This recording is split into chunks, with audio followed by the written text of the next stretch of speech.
Pada video kita sebelumnya, kita sudah membahas terkait dengan alasan pembenar, yaitu seseorang yang melakukan tindak pidana, ia tidak dapat dihukum atau tidak dapat dipidana karena alasan pembenar, yaitu yang pertama karena melaksanakan undang-undang, yang kedua karena melaksanakan perintah jabatan, yang ketiga karena daya paksa atau overmacht, dan yang keempat karena pembelaan terpaksa atau nodwear.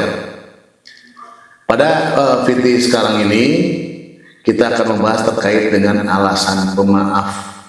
Ini mirip-mirip dengan alasan pembenar. Alasan pemaaf juga sama, meskipun seseorang melakukan tindak pidana tetapi dia tidak dapat dihukum atau tidak dapat dipidana. Ketentuan terkait dengan alasan pemaaf ini kita bisa melihat ketentuannya pada pasal 40 sampai dengan 43 KUHP yang baru. Pasal 40 menyatakan bahwa pertanggungjawaban pidana tidak dapat dikenakan terhadap anak yang pada waktu melakukan tindak pidana belum berumur 12 tahun.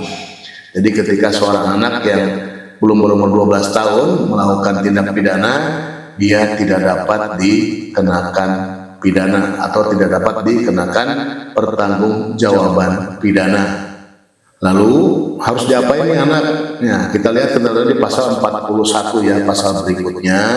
Maka apabila ada anak yang belum berumur 12 tahun melakukan tindak pidana, maka penyidik, pembimbing kemasyarakatan, dan pekerja sosial harus mengambil keputusan. Yang pertama, apakah menyerahkan anak tersebut kepada orang tua atau walinya, atau mengikut sertakan dalam program pendidikan, pembinaan, dan pembimbingan di instansi pemerintah atau lembaga penyelenggara kesejahteraan sosial di instansi yang menangani bidang kesejahteraan sosial, baik pada tingkat pusat maupun daerah paling lama 6 bulan.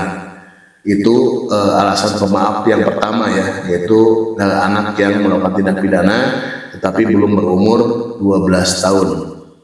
Kemudian alasan pemaaf yang kedua adalah orang yang terpaksa melakukan tindak pidana.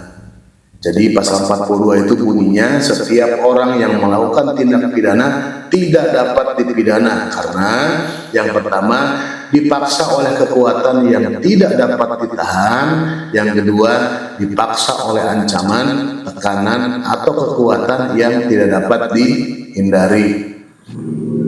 Contoh dari perbuatan ini misalnya saya melakukan suatu tindak pidana penganiayaan dengan cara menyiram air keras misalnya kepada orang yang si B misalnya.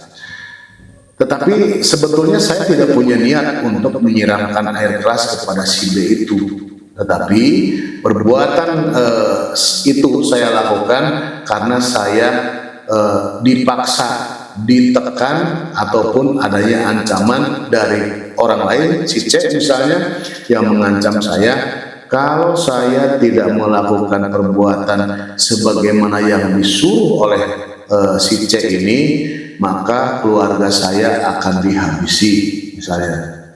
Sehingga saya dalam diri saya, dalam sikap batin saya harus memilih, apakah saya memilih untuk tidak menuruti perintah si C tapi keluarga saya dihabisi oleh mereka, atau saya menuruti perintah si C tapi keluarga saya aman. Sehingga saya memilih, saya menuruti perintah si C untuk menyiram air keras kepada si B.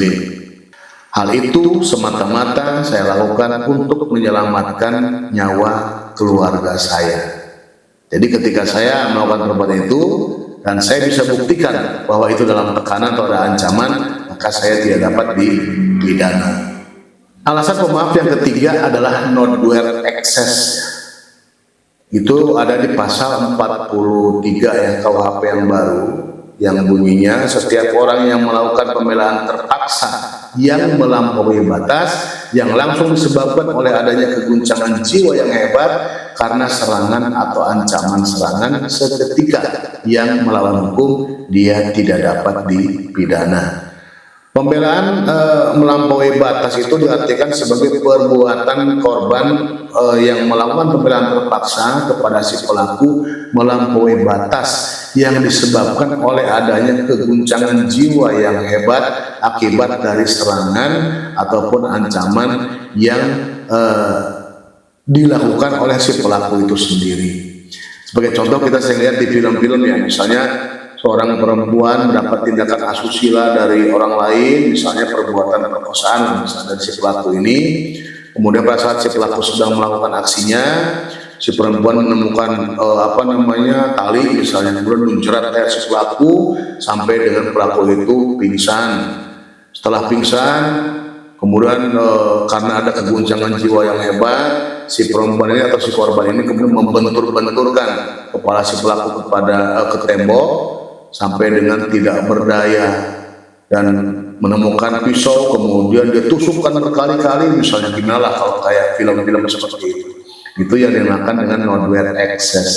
Sehingga meskipun perbuatan si korban ini menimbulkan hilangnya nyawa si pelaku, tetapi dia tidak dapat dipidana karena non-wear access. Tentunya dalam pembuktiannya ada beberapa hal yang harus dilengkapi oleh penyidik, yaitu yang pertama adanya bukti visum et repertum untuk menjelaskan bahwa benar si korban ini mengalami serangan fisik berupa tindakan asusila dari pelaku. Kemudian yang kedua, keterangan ahli, yaitu dokter yang melakukan pemeriksaan. Nanti keterangannya harus sesuai dengan visum et repertum. Dan yang ketiga, keterangan ahli yaitu psikiater yang memeriksa kondisi kejiwaan korban ini, apakah benar pada saat itu dia mengalami keguncangan jiwa yang hebat akibat dari serangan atau ancaman serangan dari si pelaku yang meninggal dunia tadi, sehingga bisa dibuktikan bahwa dia betul-betul masuk kategori non-wear access. Demikian sedikit penjelasan terkait dengan alasan pemaaf dalam KUHP, yaitu ada 3. Yang pertama, anak yang melakukan tindak pidana dan belum berumur 12 tahun.